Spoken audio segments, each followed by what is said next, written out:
मैं कुछ बातें रोड इंफ्रास्ट्रक्चर को लेकर के जो विशेष तौर से लद्दाख रीजन को लेकर के है उसके ऊपर भी आपका ध्यान दिलाना चाहता हूं। भारत की सरकार ने 2020-21 से लेकर आज तक लद्दाख रीजन के लिए 20,760 करोड़ रुपया यहां के विकास के लिए दिया है और इस बार के बजट में भी 4,692 करोड़ रुपए का आउटले लद्दाख रीजन के लिए रखा है। ये बजट आउटलेज हैं जो कि ओवरऑल डेवलपमेंट के लिए है, पर उसके बावजूद जो प्लान हेड में लद्दाख के लिए पैसा दिया जा रहा है वो इससे कहीं अधिक है, वो योजनाओं के अकॉर्डिंग है। उसके लिए मैं अगर बात करूं तो जो रोड ट्रांसपोर्ट मिनिस्ट्री है उसमें जो कारगिल जंस्कार रोड बन रही है वो लगभग 3,000 करोड़ रुपए की 224 किलोमीटर की रोड बन रही है, जिससे कारगिल से जंस्कार का आना जाना सुगम भी होगा और सीमलेस भी होगा। वो ऐसा मानते हैं कि ये हम इस साल के अंत तक नवंबर-दिसंबर तक वो रोड पूरी कर पाएंगे। एक लेह से जंस्कार की भी कनेक्टिविटी की तैयारी चल रही है, उस पर काम चल रहा है। लगभग 2,800 करोड़ रुपए की लागत से नीमू से होते हुए जो जंस्कार के लिए रोड बन रही है उससे पहले लेह से जंस्कार जाने के लिए कारगिल होके जाना पड़ता था और वो लगभग 470 किलोमीटर का रास्ता था। जब ये लेह से जंस्कार वाया नीमू होकर के जाते हैं या जाएंगे, जब ये रोड बन जाएगी जो कि प्रधानमंत्री डेवलपमेंट प्रोग्राम के अंतर्गत बन रही है, जिसके ऊपर 2,800 करोड़ रुपए का आउटले रखा गया है, तो ये केवल 220 किलोमीटर का रास्ता रह जाएगा जो पहले 470 किलोमीटर का था। इससे पैसा भी बचता है, इससे टाइम भी बचता है, इससे एनर्जी भी बचती है। ये एक बड़ी योजना लेह के लिए है। मैंने आपको बताया कि कारगिल से जंस्कार के लिए भी एक अलग हमारा नेशनल हाईवे बन रहा है जो कि इस वर्ष के अंत तक बन के तैयार हो जाएगा। इसके अलावा एक रोड है जो पंद्रास पंचकुन और जोजिला कारगिल लेह NH1 पर 2 लेन की स्पेसिफिकेशन का है। छोटा प्रोजेक्ट है 27 किलोमीटर का, 426 करोड़ का, लेकिन वो भी मैं मानता हूं कि जून तक हम तैयार करके आपको देंगे। हमारे ministry of road transport BRO के साथ मिलके उस रोड को बना रहा है। 3 ब्रिजेस हमारे कंप्लीट हो चुके हैं। वो ब्रिजेस लगभग मैं अगर कहूं तो 60 करोड़ की लागत से 3 ब्रिज बने हैं जो कि कंप्लीशन पे हैं। उसको जल्दी ही आवागमन के लिए शुरू भी हो जाएंगे, ऐसा मानता हूं। इसके अलावा प्रधानमंत्री जी का एक बहुत बड़ा विजन है कि गांव को मार्केट के साथ जोड़ना, किसान को मार्केट के साथ जोड़ना, गांव को शहर के साथ जोड़ना। इसके अंतर्गत जो योजना है प्रधानमंत्री ग्रामीण सड़क योजना, मेरे को बताते हुए अच्छा लग रहा है कि लद्दाख रीजन में 288 करोड़ रुपया इसके लिए सैंक्शन हुआ है और 418 किलोमीटर की सड़क प्रधानमंत्री ग्रामीण सड़क योजना के अंतर्गत बन गई है और वो बन रही है, जिसके कारण से जो किसान का प्रोडक्ट है जो पहले 10-12 घंटे में वो मार्केट में लेकर के पहुंचा करता था और वो कई बार वो प्रोडक्ट खराब भी हो जाता था, लेकिन आज वो समय 3-4 घंटे में प्रधानमंत्री ग्रामीण सड़क योजना के कारण जो सीधा नेशनल हाईवेज को और शहरों को कनेक्ट करता है, उसके कारण से वो सिर्फ 3-4 घंटे का रास्ता रह गया है। ये भी एक बड़ा इनिशिएटिव है देश की इकोनॉमी को सुदृढ़ करने का आदरणीय प्रधानमंत्री जी का। जोजिला टनल आप लोगों के ध्यान में ही है कि लगभग कंप्लीशन पर है। श्रीनगर से कारगिल का रास्ता जोजिला टनल के कारण से 2 घंटे कम होगा और सीमलेस होगा, ऑल वेदर होगा। ये जोजिला टनल के बनने के कारण हमारे लद्दाख के वासियों को इसका बेनिफिट मिलेगा। आज मनाली से ज़ांस्कार जाना हो तो लेह होकर के कारगिल जाना पड़ता है। लेह, मनाली से लेह, लेह से कारगिल, कारगिल से ज़ांस्कार लगभग 800 किलोमीटर पड़ता है। लेकिन जो आदरणीय प्रधानमंत्री जी की योजना, हमारे ट्रांसपोर्ट मिनिस्टर आदरणीय नितिन गडकरी जी का विजन, मनाली से ज़ांस्कार केवल 235 किलोमीटर के रास्ते से जा पाएंगे। दारचा से होते हुए जो शिंकुला टनल बन रही है वो न केवल माइलेज कम कर रही है, आप देखिए लगभग 550 किलोमीटर का रास्ता कम हो रहा है और वो ऑल वेदर भी रहेगा। 1200 करोड़ रुपए से वो जो टनल शिंकुला टनल है उसका इनिशिएटिव यहां के लोगों को all weather connectivity from Darcha to Zanskar, from Manali to Zanskar, इससे इकोनॉमिकल अपलिफ्टमेंट भी होता है और बाकी जो एक्सपेंसेस हैं, टाइम भी बचता है, पैसा भी बचता है। बीआरओ के टोटल जो विजय कारगिल वाले पार्ट में 28 ऑनगोइंग छोटे बड़े प्रोजेक्ट्स हैं जो कि 2200 करोड़ रुपए के लागत से बन रहे हैं और जो 1250 किलोमीटर उसमें कवर होगा। कुछ कंप्लीट हो गए हैं, कुछ ऑनगोइंग है। इसी तरह हिमांग लेह से वो बीआरओ, ये जो बीआरओ के प्रोजेक्ट्स भी है, ये भी जो हमारी मॉर्थ है मिनिस्ट्री ऑफ रोड ट्रांसपोर्ट, उसके द्वारा फंडिड बीआरओ उनको बना रहे हैं, उनकी स्किल का उपयोग हम कर रहे हैं। हिमांग वाला जो पार्ट है लेह में 17 प्रोजेक्ट्स कंप्लीट हुए हैं पिछले 2 साल में, जिसकी लेंथ अप्रोक्सीमेट 1200 किलोमीटर है और 6000 करोड़ रुपए की लागत से ये डेवलपमेंट लेह रीजन में और कारगिल रीजन में हो रही है और हुई है। मैं ऐसा मानता हूं कि कारगिल में 2 डिस्ट्रिक्ट हुआ करते थे, आज 5 और नए डिस्ट्रिक्ट बनाने से 7 डिस्ट्रिक्ट्स बनने से कारगिल लद्दाख में 7 डिस्ट्रिक्ट बनाने से लद्दाख की ओवरऑल डेवलपमेंट को हम डिसेंट्रलाइज कर पाएंगे। जब कोई डिसेंट्रलाइज एडमिनिस्ट्रेशन होता है तो उसके अंदर डेवलपमेंट का चांस बढ़ता है, क्षेत्र के नागरिकों को सीधा ऑफिसर से मिलने में कम समय लगता है। तो ये भी एक बड़ा इनिशिएटिव है जिसके कारण से और डेवलपमेंट के चांसेस बढ़ते हैं।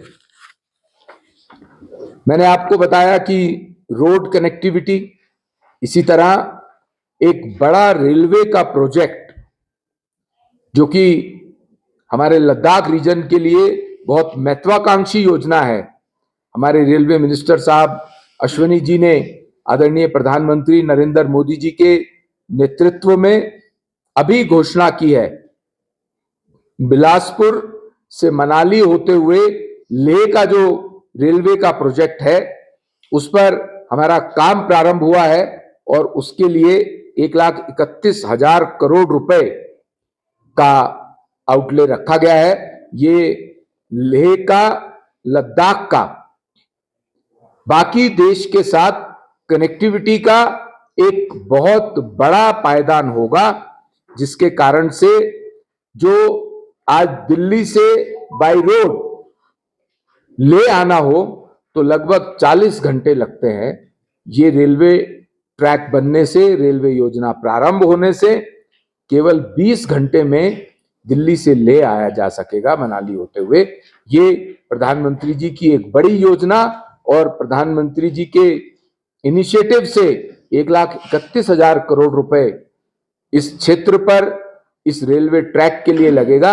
जब इतना पैसा किसी बड़े प्रोजेक्ट पर किसी राज्य में, किसी यूटी में लगता है तो वहां पर प्रॉस्पेरिटी बढ़ती है, वहां का इकोनॉमिकल डेवलपमेंट होता है, वहां पर रोजगार बढ़ता है। तो ये केवल ट्रैक और रोड कंस्ट्रक्शन नहीं है, ये देश की इकोनॉमी, देश की तरक्की का एक बड़ा साधन बनता है। तो इस बात के लिए भी प्रधानमंत्री जी को मैं धन्यवाद देता हूं कि लेह रीजन के लिए 1,31,000 करोड़ का उन्होंने रेलवे देने के लिए आउटले रखा है। इसी तरह यहां का जो एयरपोर्ट कनेक्टिविटी है, आप देखते होंगे, आप लोग लेह में रहते हैं, एयरपोर्ट को और बेहतर करने के लिए नया टर्मिनल बन रहा है। ऐसा लगता है कि ये टर्मिनल अगले 1.5 या 2 साल में पूरा होकर के लेह के निवासियों को समर्पित होगा। तो केंद्र की सरकार, आदरणीय प्रधानमंत्री जी, आदरणीय नितिन गडकरी जी, आदरणीय निर्मला सीतारमन जी, हमारे रेलवे मिनिस्टर्स, हमारे एविएशन के मिनिस्टर लेह को हर तरह से सक्षम करना चाहते हैं, चाहे वो रोड का फील्ड हो, चाहे वो बाय एयर का फील्ड हो, चाहे वो रेलवे का फील्ड हो, जिससे कि लेह और लद्दाख देश के बाकी हिस्सों के साथ हर समय ऑल वेदर जुड़ा रहे और लेह की तरक्की हो। ऐसा आदरणीय प्रधानमंत्री जी की योजना है। 2021 में बीआरओ ने 5 मेजर रोड इंफ्रास्ट्रक्चर प्रोजेक्ट्स की कनेक्टिविटी लद्दाख में दी थी और लगभग हाईएस्ट मोटरेबल रोड्स जो ईस्टर्न लद्दाख में 19,300 फीट पर बीआरओ ने बना के दी थी, जिससे कि लद्दाख रीजन का सोशियो इकोनॉमिक कंडीशंस बहुत बेहतर हुई और उसी दौरान 11 ब्रिजेस भी बने थे। आज यूनियन कैबिनेट ने और इस बजट में 4 किलोमीटर का जो शंकुला टनल का मैंने आपको बताया, उसका मुझे ऐसा लगता है कि वो दिसंबर 2025 तक हम पूरा कर पाएंगे। इसके अलावा जो आपका एयरपोर्ट बन रहा है, इसके लिए भी 480 करोड़ रुपए का बजट इस बार दिया है और आदरणीय मोदी जी ने अभी 2019 में ही, जैसे ये यूटी बना था, तो एक 220 किलोवाट का ट्रांसमिशन इलेक्ट्रिसिटी का सेंटर भी, हाइड्रो इलेक्ट्रिक प्रोजेक्ट, जिससे कि पूरा लद्दाख रीजन में ग्रिड के माध्यम से इलेक्ट्रिसिटी पहुंच सके। अभी बहुत से दूर दराज के इलाकों में ग्रिड के माध्यम से इलेक्ट्रिसिटी नहीं है, उस पर भी काम लगातार चल रहा है। हर डिस्ट्रिक्ट में मेडिकल कॉलेज खोलना प्रधानमंत्री जी का सपना है और लेह के लिए एक मेडिकल कॉलेज और बड़ा हॉस्पिटल प्रपोज्ड है। मैं ऐसा मानता हूं कि जो प्रोजेक्ट्स बेस बजट आउटले है, वो नॉर्मल बजट से अलावा भी लेह को मेडिकल कॉलेज के लिए मिल रहा है और जल्दी ही मेडिकल कॉलेज का काम यहाँ पर जल्दी प्रारंभ होगा। इसके अलावा जो मेरे को अभी मेरे साथी भी बता रहे थे कि लद्दाख में जो एशिया का, साउथ ईस्ट एशिया का first night sky sanctuary, wildlife sanctuary के अंदर बन के तैयार हुई है। ये हैनले में जो ऑब्जर्वेटरी बनी है, ये विश्व की one of the best observatory है और इससे लद्दाख रीजन में, लेह रीजन में टूरिज्म को भी बढ़ावा मिलता है और एजुकेशन को भी बढ़ावा मिलता है। जो बच्चे इस पर रिसर्च, स्टूडेंट्स रिसर्च और स्टडीज करना चाहते हैं एस्ट्रोफिजिक्स को, उनके लिए भी एक बहुत बड़ा, मैं मानता हूं, पायदान है। और यहाँ के टूरिज्म को भी इससे बहुत बढ़ावा मिलता है। एक तरफ गरीब कल्याण की योजनाएं और किसानों को लेकर के प्रधानमंत्री जी के मन में है कि जो हमारा अन्नदाता है, उस अन्नदाता को देश के अंदर हर साल 6,000 रुपए किसानों को सम्मान निधि के रूप में मिलता है, जिससे कि वो अपनी रोजमर्रा की छोटी जरूरतें, जो छोटा किसान है उसको आदरणीय प्रधानमंत्री जी की योजना से ये मिल रहा है। और नैनो यूरिया, जिससे कि यूरिया का मिसयूज भी नहीं हो और किसान के काम भी आ सके, इस पर भी प्रधानमंत्री जी ने विशेष ध्यान दिया है। अंत में जो हमारा छोटा उद्योग का सेक्टर है, जिसको एमएसएमई सेक्टर कहते हैं, एमएसएमई सेक्टर हमारी देश की इकोनॉमी के लिए सबसे महत्वपूर्ण सेक्टर है। एमएसएमई की डेफिनेशन को इंक्रीज किया है। पहले वो 1 करोड़ का उनका नेटवर्थ को एमएसएमई कहते थे, आज 2.5 करोड़ भी जिसका है उसको भी एमएसएमई के एम्बिट में लाया गया है। और उनकी टर्नओवर पहले एमएसएमई की डेफिनेशन में 5 करोड़ की टर्नओवर थी, उसकी डेफिनेशन में 10 करोड़ की टर्नओवर वाले जो एमएसएमई सेक्टर के लोग हैं उनको भी एमएसएमई के एम्बिट में लाया गया, जिससे कि एमएसएमई की जो लाभ सेंट्रल गवर्नमेंट देती है उन सबको मिल सके। मैं बताना चाहूंगा, एमएसएमई देश का वो सेक्टर है जिसने देश की जीडीपी में 45% का कंट्रीब्यूशन करता है और देश के एक्सपोर्ट में 45% का कंट्रीब्यूशन करता है और एमएसएमई सेक्टर देश की जीडीपी में 29% का कंट्रीब्यूशन करता है। इसलिए चाहे वो गरीब हो, चाहे वो छोटा उद्यमी हो, किसान हो, हेल्थ का सेक्टर हो, एजुकेशन का सेक्टर हो, रोड इंफ्रास्ट्रक्चर का सेक्टर हो, रेलवे का सेक्टर हो, एविएशन का सेक्टर हो, हर घर में नल से जल पहुंचाने की बात हो, माताओं बहनों के सम्मान के लिए, स्वच्छता की रक्षा करने के लिए, स्वच्छता से स्वास्थ्य की रक्षा करने के लिए 13 करोड़ अगर शौचालयों का निर्माण हुआ है तो उसका श्रेय प्रधानमंत्री जी को जाता है। और वो हमारी बहन जो लकड़ी जलाकर के चूल्हा जलाती थी, उज्ज्वला योजना के तहत 11 करोड़ बहनों को मुफ्त सिलेंडर और चूल्हा मिला है। ये सारा श्रेय आदरणीय प्रधानमंत्री जी के नेतृत्व को जाता है। उन्होंने देश के अंदर ओवरऑल हर क्षेत्र, हर वर्ग, जिसमें किसी किस्म का कोई भेदभाव नहीं, जाति धर्म समुदाय का कोई भेदभाव नहीं, ऐसा बजट आदरणीय प्रधानमंत्री जी ने, आदरणीय निर्मला सीतारमण जी ने इस बार देश को दिया है। बहुत बहुत धन्यवाद। कि जो बजट बैठ के भी ले सकते हैं हुआ लगभग 1200 कुछ करोड़ का, तो वो क्या वजह रहा में इस बार बजट कटौती? लोगों में बहुत रिसेंटमेंट है। देखा जाए तो लद्दाख को जो पिछले वर्ष बजट दिया था और इस वर्ष का जो बजट है, आप उसको आंकड़ों के हिसाब से देख रहे हैं, 1200 करोड़ के करीब कुछ कम दिखता है। लेकिन इधर अगर हम 1200 करोड़ या 1400 करोड़ या 2000 करोड़ दे देते और कोई जो आपकी योजनाएं हैं, जो देश प्रधानमंत्री जी ने यहां लद्दाख रीजन के लिए योजनाएं, कम से कम इस समय 20,000 करोड़ की योजनाएं चल रही हैं। इतनी बड़ी योजना, 1,31,000 करोड़ का रेलवे का ट्रैक देना, रेलवे देना, आप 1200 करोड़ की बात कर रहे हैं, मैं 1,31,000 करोड़ की योजना की बात कर रहा हूं।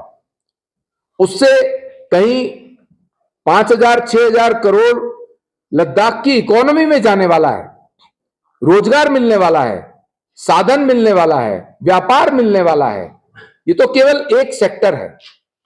अब देखिए, आपके यहां के एयरपोर्ट के लिए लगभग 500 करोड़ रुपए दिया है। यहां के रोड इंफ्रास्ट्रक्चर के लिए मैंने आपको 5 योजनाएं बताई, वो कम से कम 15,000 करोड़ की योजनाएं हैं। इसके अलावा प्रधानमंत्री ग्रामीण सड़क योजना के अंतर्गत लगभग 250-300 करोड़ रुपया उस बात के लिए है।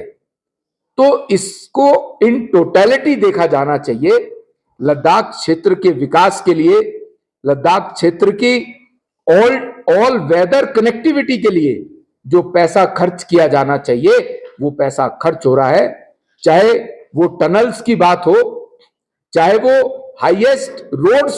हाईएस्ट एल्टीट्यूड पर रोड बनाने की बात हो, तो इसको इन टोटलिटी देखा जाना चाहिए, जिससे कि लद्दाख, ये जो 1200 करोड़ रुपए का आप, ये कटौती नहीं है, ये आपको दूसरे रूप में 1,31,000 करोड़ रुपया रेलवे के रूप में और रोड इंफ्रास्ट्रक्चर के रूप में 15-16 हजार करोड़ रुपया दिया जा रहा है।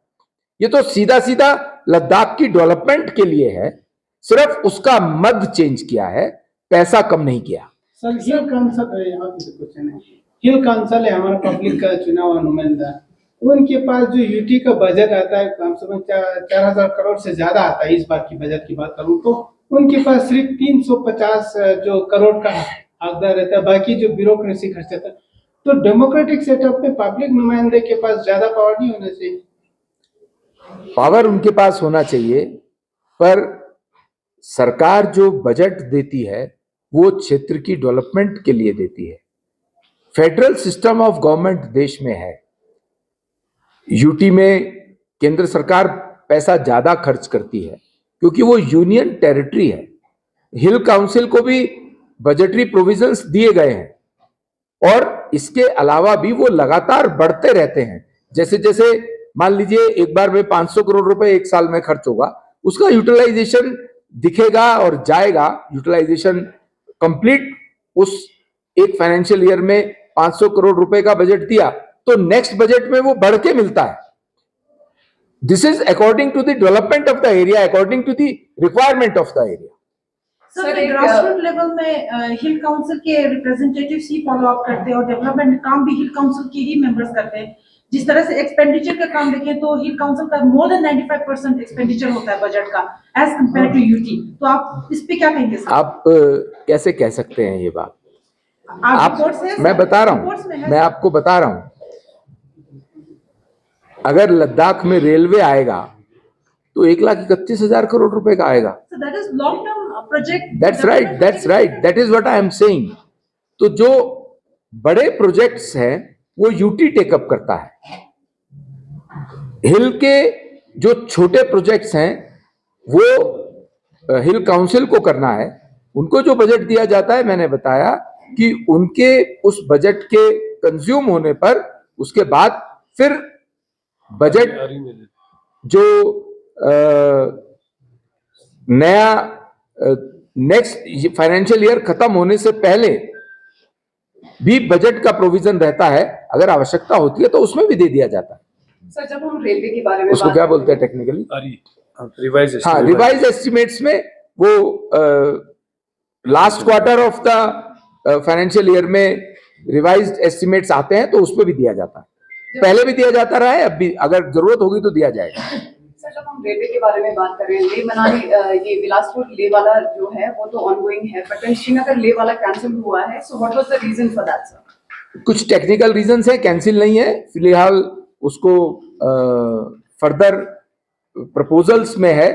कैंसिल कुछ नहीं होता है मोदी जी के रेजिम में, जो चीज तय होती है वो पूरी होती है। कब तक प्रोजेक्ट का फाइनलाइजेशन होना? उस प्रोजेक्ट के बारे में अभी बहुत इनिशियल स्टेज पर है, लेकिन जो मनाली से लेह के लिए, बिलासपुर से लेह के लिए जो रेलवे प्रोजेक्ट है वो डीपीआर स्टेज पर है, उसका डीपीआर कंप्लीशन पर है, वो अपने प्रोसेस पे आएगा। सर फंडिंग के लैप्सेबल के बारे में, ये जो हमारे जो फंड्स होते हैं फाइनेंशियल ईयर में अगर वो यूज नहीं होता है वो लैप्स होता है। सो अगर इसको नॉन लैप्सेबल ऐसा नहीं होता है मैडम, ऐसा नहीं होता है। ये पूरे देश के लिए रूल है। आपको अगर पैसा दिया गया और आप खर्च नहीं कर पाएंगे तो इसका मतलब इनएफिशिएंसी कहीं ना कहीं स्थानीय एडमिनिस्ट्रेशन की भी है, तो वो उन्हें पूरा करना चाहिए। सर इस पे मैं कहना चाहूंगा कि याद दिलाना चाहूंगा, होम मिनिस्टर साहब ने कहा था कि लद्दाख की बजट लैप्सेस नहीं होंगे क्योंकि यहाँ पर लिमिटेड सीजन है, वो हाउस में कहा था। शॉर्ट वर्किंग सीजन क्योंकि मैक्सिमम कितने 4-5 महीने का वर्किंग सीजन होता है लद्दाख में sir, as compare to other states of the country. तो उसमें और क्या सर, पूछना चाहते इसमें हैं? खर्चे भी पूरा ही काउंसिल के द्वारा किया जाएगा, वो भी होम मिनिस्टर सर मैंने बताया कि फ्लोर पे कहा था। जो बात होम मिनिस्टर साहब ने कही है वो welfare of the hill council के लिए, वेलफेयर ऑफ द लद्दाख के लिए कही है, उनकी बात को पूरा किया जाएगा। सर और रोजगार की बात, आप डाटा जो नेशनल का डाटा रिलीज कर रहा था, लेकिन जो लद्दाख में जब से यूटी मिला गेजेटेड पोस्ट पे एक भी रिक्रूटमेंट नहीं हुआ सर, अब 5 साल से ज्यादा हो गया। देखिए उसके बारे में एक बार उसके सारे प्रपोजल्स को सबको ओवरव्यू करने के बाद ही बताया जा सकता है। सर आपने जल जीवन मिशन के बारे में बताया था और लद्दाख में जितने से बहुत सारे गांव में ये जल जीवन मिशन फेल है सर, क्या कहेंगे सर इसके ऊपर? मैं ऐसा मानता हूं कि पूरे देश में जल जीवन मिशन बहुत अच्छा जा रहा है और इसको 2028 तक भी आगे प्रधानमंत्री जी ने एक्सटेंड किया है और लद्दाख में भी मोर देन 80% जल जीवन मिशन पहुंचा है। जहां कमी है उसको स्टडी करने के बाद उसको और बेहतर करने की कोशिश करेंगे। नल तो पहुंचा है सर, मतलब पानी तो नहीं आ रहा है बहुत सारा। नल और पानी दोनों पहुंचेगा क्योंकि ये डिफिकल्ट टेरेन है, यहाँ पर पानी की अपनी कुछ कमी भी है, तो उन सब चीजों की व्यवस्थाएं की जा रही है। बहुत बहुत धन्यवाद। सर यहाँ पर यूटी और हिल काउंसिल हिल काउंसिल का जो प्रोटोकॉल वो नहीं बना तो हिल को प्रेसिडेंसी नहीं बना तो उसमें मतलब थोड़ा दिक्कत आ रहा है। आप देखिए जब से यूटी बना है तब से लद्दाख का डेवलपमेंट 2 गुना 4 गुना हुआ है। ये केंद्र सरकार को, लद्दाख के लोगों को, आदरणीय मोदी जी की सोच को, आदरणीय अमित शाह जी की सोच को धन्यवाद देना चाहिए कि जब से 2019 के बाद से यूटी बना है तब से यहां पर डेवलपमेंट की बाढ़ आई है, रोजगार युवाओं को मिल रहा है, यहाँ पे एजुकेशन की योजनाएं हैं, यहाँ पर मेडिकल कॉलेज आ रहा है, यहाँ पे रेलवे आ रहा है, यहाँ पर एयरपोर्ट को बेटर किया जा रहा है। यूटी होने के कारण और आदरणीय प्रधानमंत्री जी की योजनाओं के कारण लद्दाख का और अधिक डेवलपमेंट होगा।